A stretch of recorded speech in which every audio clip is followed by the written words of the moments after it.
I'm going to walk you guys through how I do a player eval in the off season. It varies from player to player, depending how familiar I am with them, that type of thing. But start here. This is Dauber's Frozen Tools. This is one of the best resources there is in hockey research. It will show you every permutation of who someone has played with. Obviously, we know Lindgren's most common partner is Adam Fox. 951 minutes of his season played with Adam Fox, and that's all situations, not just 5-on-5, not kill. That's all situations 5-on-5. We know Lindgren and Trouba are the Rangers' first penalty kill pairing as well, so that's why Trouba and Lindgren are the second most common pairing. And then the further down you go, the more uncommon, obviously. But this is a good starting point. This is a good starting point in understanding how a player's used, what their responsibilities are, who they play with, and what you kind of want from them. And then there's plenty of other resources we're going to go through, walking you through in this process. But this is the first one I like to go to. I like to see who people play with, how much ice time they get, their results. If you look down the column, you see goals for, goals against, plus minus, shots for, shots against. You see Corsi for, which is scoring chances, not just shots on goal, chances against. You see Fox and Lindgren slightly underwater, 49.9 shots for, 48.7 scoring chances for. That's not entirely disqualifying or problematic. That's not a liability. So after we do common partner, and we're going to switch tabs here, the next thing we're going to look at is quality of competition. This is Puck IQ. This is a database that tracks the quality of competition for a player. It is a little wonky at times, but right now it looks like it's working. Okay, so we got a scatter plot here, X and Y axis in the top left. We're going to click on Lindgren's 2023, 2024. That's here. So what this is tracking is the type of opponent someone is on the ice against. So we click on Lindgren's 2023, 2024. That's here. So starting out, we're doing left and right. So left and right is dangerous. This is Fenwick, which is, I don't want to get too into the minutia, but just think about this as dangerous scoring chances. Think about this as quality of your scoring chances for. And then up and down is versus bad opponents, the higher you go, good opponents, the lower you go. You see here, Lindgren spends the majority of his ice time against teams middle sixes, 39% of the ice time, 41% of the dangerous scoring chances in those minutes. Against elite competition, he has better results, 50.5%. But this is a picture, and it gives you an understanding of quality of competition. This is Puck IQ. This is a good resource like Dauber's Frozen Tools to show you getting the context of a player. Before we even start looking at numbers, we start looking at transition play. It's very helpful just to understand the context, understand who they play with, how often they play together, and then you see the quality of competition. And this makes sense in your brain because you think about it from the perspective of where were the Rangers using Fox and Lindgren the most this year? In my brain, I at least anecdotally feel like it was with Panarin, Trocheck, and Lafreniere. And we're going to go over to Natural Stat Trick and we're going to look at that.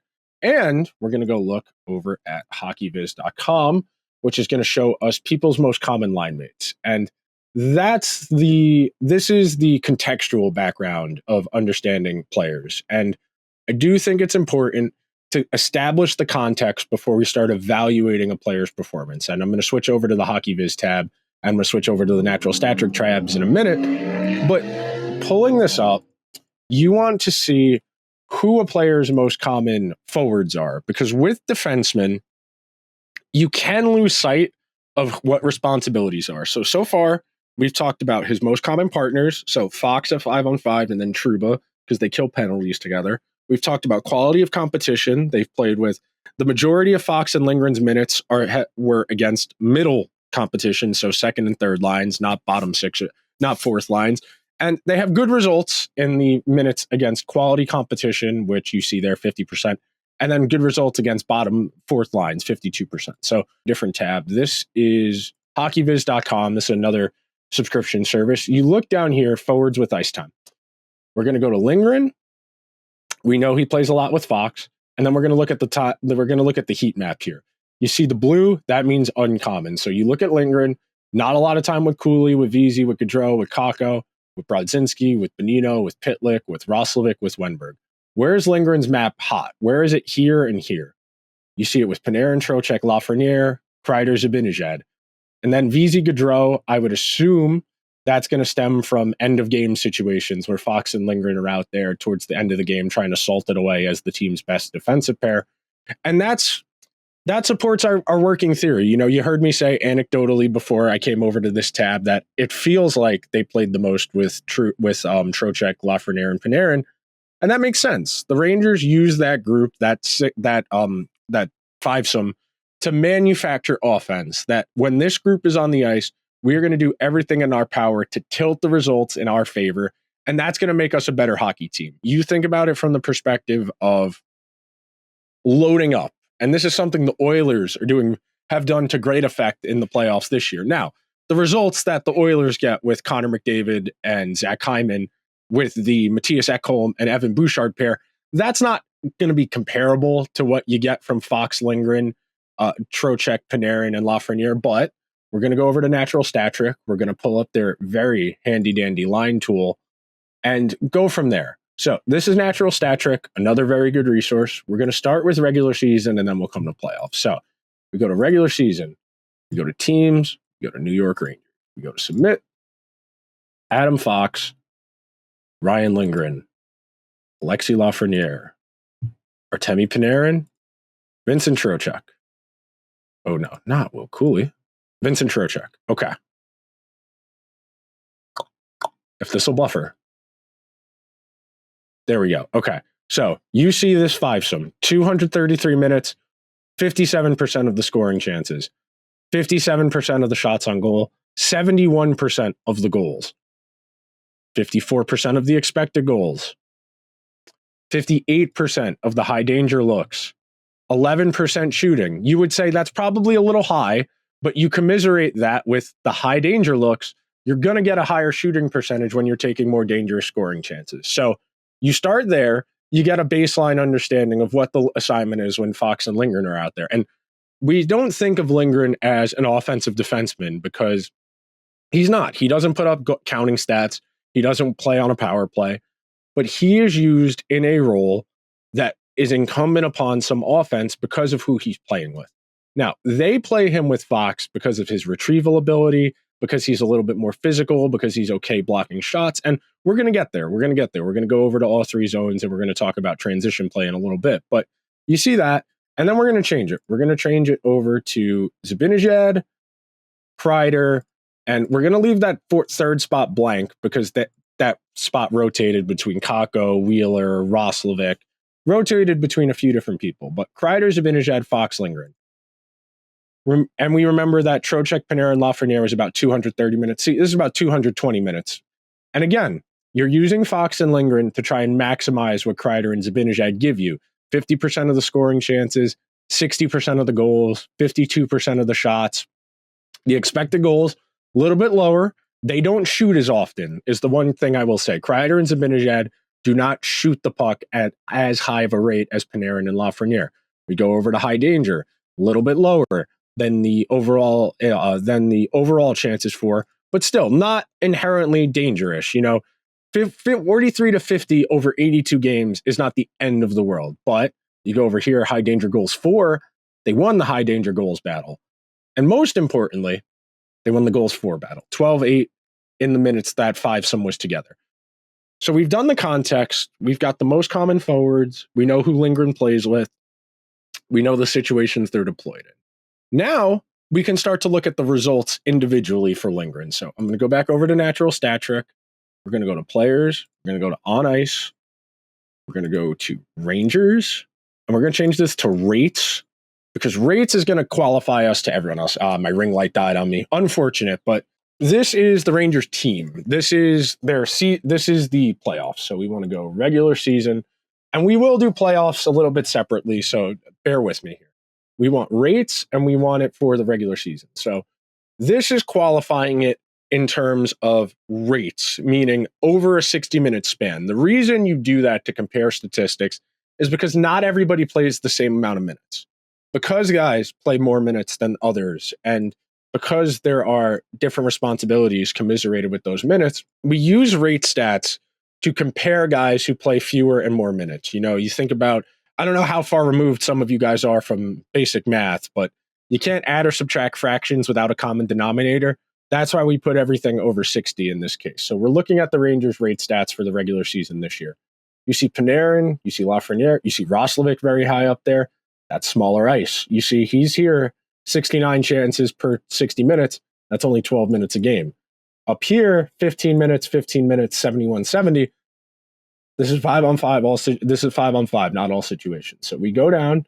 Where's Ryan Lindgren? We go down to Ryan Lindgren. Played 76 regular season games, 1,200 minutes at 5-on-5. 55%, not chances.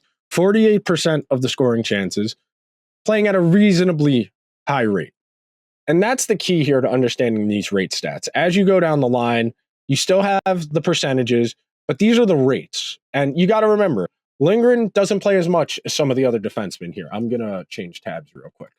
We're going over to not Hockey Viz, excuse me. We're going over to Hockey Reference. I'll pull that on Command Plus so you can see it a little bit better. Hang on.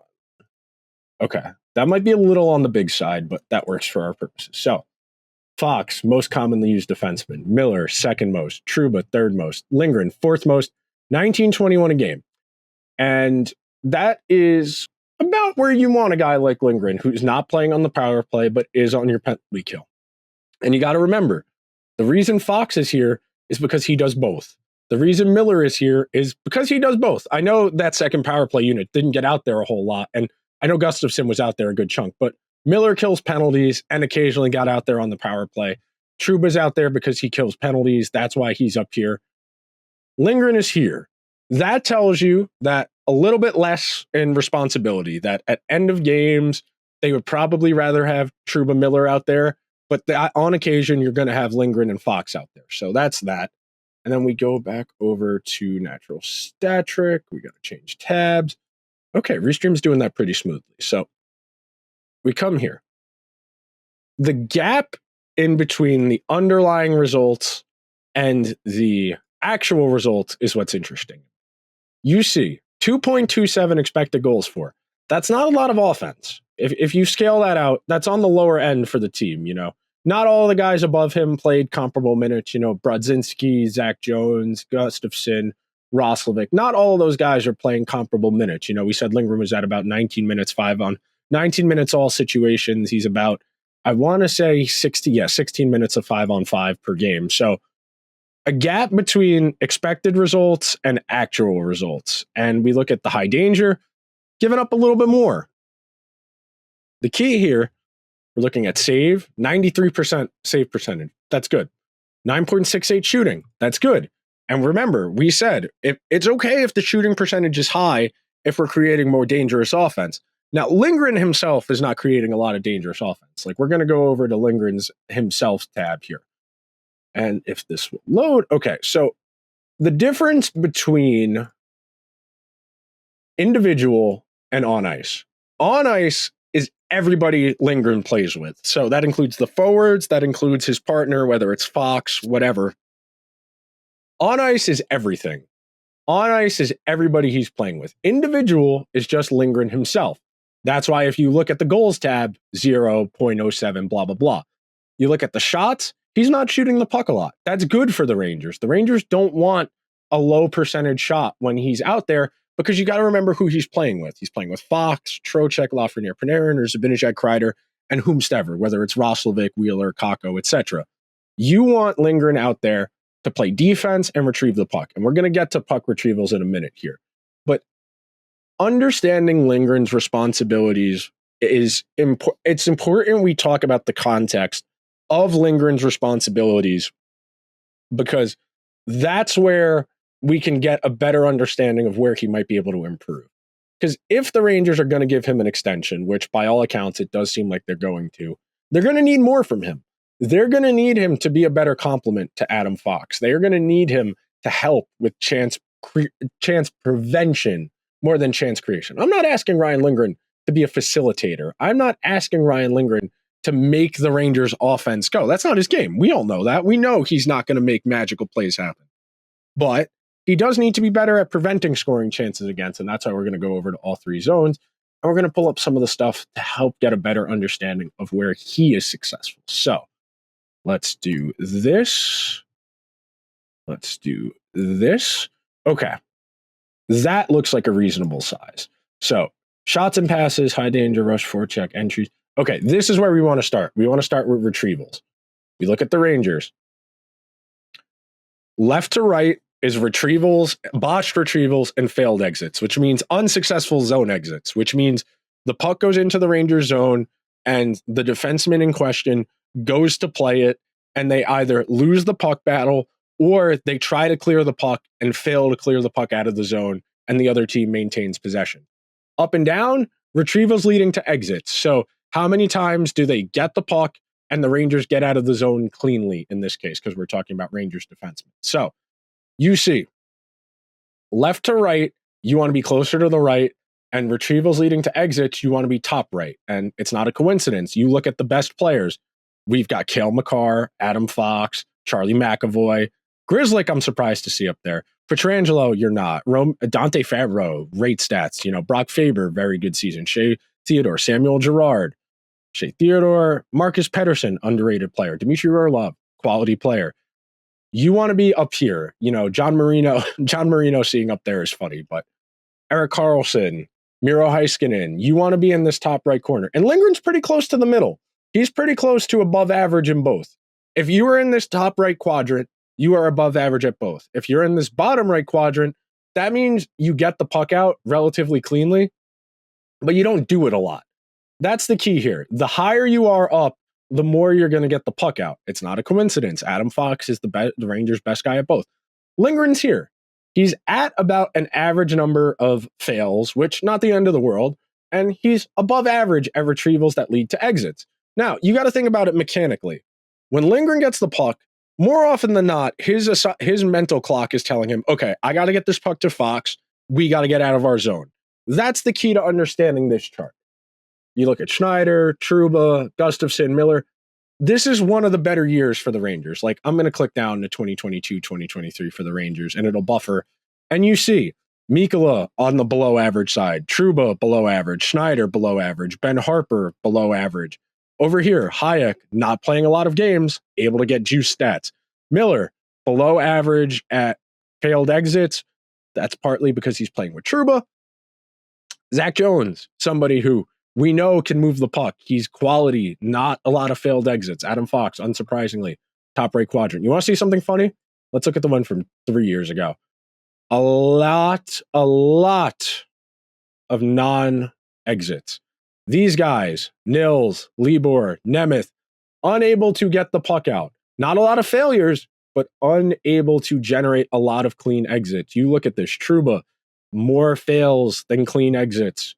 That's the key to understanding defense in today's NHL. It's not just chance prevention. It's how quick can we go from defense to offense. Now, we're going to go to another thing. We're going to go to zone exits outright. We're going to change it to this year. So we have what we're talking about right now. Now, clears per 60.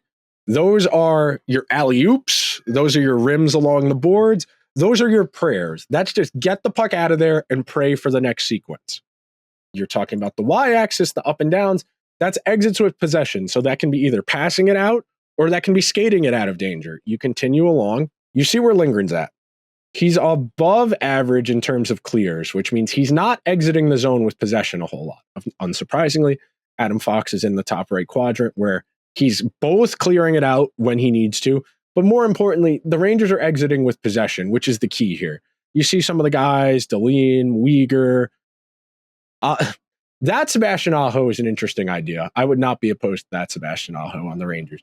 Neil Pionk, Makar, Victor Hedman, John Marino, Erik Karlsson, you want to exit with possession if you can help it. It's not a coincidence that you see a lot of players on the same team grouped together, because that's a team thing. That's an identity thing. That's a structure thing, that we want to skate the puck out of our own zone, whether it's the defenseman who recovers the puck, gaining the space to skate it out, or passing it out.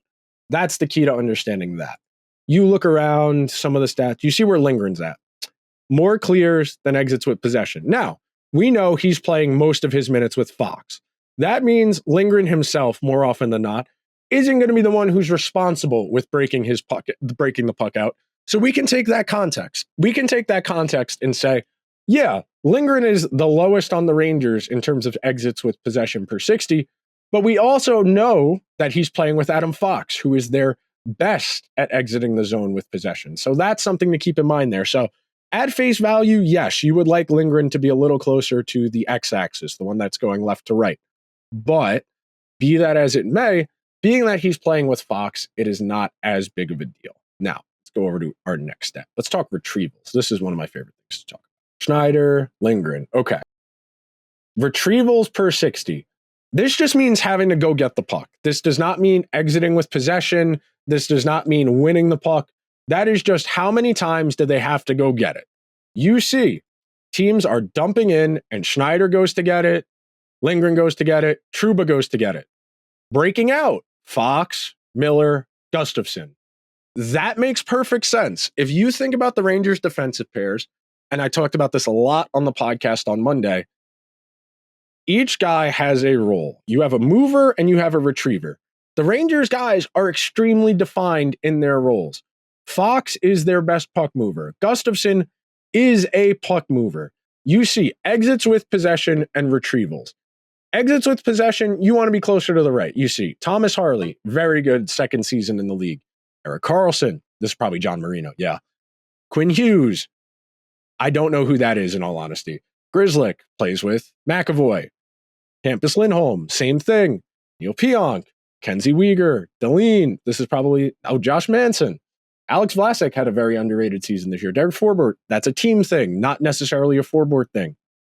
Letang, Eric Johnson is funny to see there. Noah Dobson, who had a very nice season. You can start to paint an understanding in your head of how the Rangers are functioning, what they're asking Lindgren to do, and how he's doing at that role. He's being tasked with going to get the puck. He's being tasked with getting it to Fox. He's playing with the Rangers' best forwards in Panarin, Trocheck, Lafreniere. And their job is to create as much offense as possible. And one of the drawbacks of the Lindgren-Fox pair is that neither guy is your traditional shutdown defenseman. You know, people say Lindgren is supposed to be the defense-first guy on that pair. He's not a Slavin. He's not a Pesci. He's not an Orlov. He's not a Forsling. He's not that type of defensive defenseman. Now, I'm not saying Lindgren isn't a useful NHL player. I don't think he suits this role the Rangers have him cast in currently, where he's riding shotgun with their best defenseman. I think the Rangers need to aim higher for this first pair, and that will unlock more for them offensively. And we'll go over here. We'll talk about entry defense, which is something that Lindgren historically has been pretty good at. So you look at the X and Y axis, entries allowed leading to scoring chances. So the closer you are to the bottom, the worse. The more over to the bottom right, you are getting targeted more, which means teams are going to target you when they're entering the zone, where they're gaining the offensive zone, they're going through the neutral zone. They're going to Lindgren's side of the ice, not Fox. You see, Fox is up here in the top left. Teams don't want to skate at him. Teams would rather skate at Lindgren and force Lindgren to play defense because they know Fox is better. They know Fox is going to have better positioning. They know Fox is going to make better reads. They're better off targeting. Again, we talked about this on the last table that you have a mover and you have a retriever. It's the same boat here. You see it. Miller is here. Trouba's here. Schneider being here and Gustafsson being here is a little funky, but that's because teams aren't really targeting Schneider and he's doing a good job of it. Gustafsson, they're not as inclined to target, but you see the vision here. One defenseman is going to be lower to the right that teams are going to target. The other side, that's going to be the guys that they're not targeting. The defenses don't want to go at Schneider through the neutral zone. They don't want to go at Adam Fox through the neutral zone. They would rather go at Gustafsson. They would rather go at Lindgren. That makes sense. That tracks with our understanding of the idea of retriever and mover. So we move along here. We'll go over to the next key statistic, which is entry defense.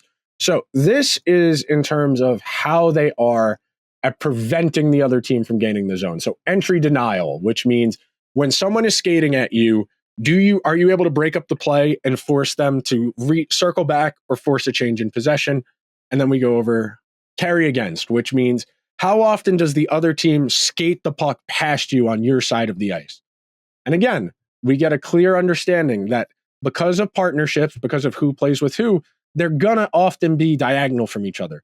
Trouba Miller, teams are okay skating past them.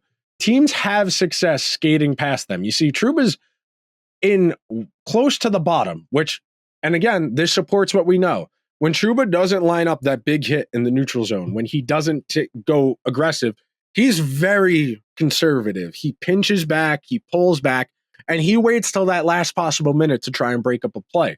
That's why he's in the bottom right corner of the scatter plot in the conservative quadrant. And it's not necessarily bad to be in this quadrant. There are quality players here. You see Deline, you see Rasmus Anderson, you see Samuel Girard, you see Brock Faber, you see McAvoy, you see Chris Tanev, you see guys who, Brian Dumoulin, who had a very solid season. You see defensive first defensemen. Again, that's not necessarily a bad thing, but you combine that with the failed exits and the inability to break out, then it starts to become an issue. But you look at it, we're talking about Lindgren here. Lindgren's here. So teams aren't carrying the puck in against Lindgren. He is the least carried in against defensemen on the Rangers. That makes sense. You see over here, entry denial. We know Adam Fox likes to step up at that at the blue line, but he uses his stick. He uses his positioning and forces teams to make a decision faster than they want to. You see Kulikov is up here. You see Seider is up here. McDonough is up here. I wonder who that's Gudis. That's Oli Mata. That's Slavin. You know, these are guys who are good defensively, and they're going to be on the upper half of this board here, on the upper half of this plot, because they're denying zone entries as well. Teams aren't going to target Lindgren. They're going to target Fox. Fox is going to make more aggressive plays, and he's going to be able to prevent entries. Lindgren's not. He's not terrible here. You know, he's not that close. He's not that far away from average. If he gets a couple more denials, he's up here with Doughty and Mikula and Zadorov and Miro and Josh Manson and Petrangelo. Lindgren's in a good class of guys here. This is encouraging. I know Cap Friendly has a million pop-ups on their page, and it's kind of distracting, but ELC, this is the contract he's currently on. He gets paid $3 million a year, which feels about right for what he is. Now, he is 26 years old, if I remember correctly. Yes, he's 26 years old. We're going to go over to our friends at Evolving Wild. We're going to look at Ryan Lindgren's value and their model, and just, this is not hard and fast. This is not, the gospel. This is not how the Rangers should be assessing what Lindgren is worth, but it is a tool. It is a resource we have, and I'm going to share this tab instead.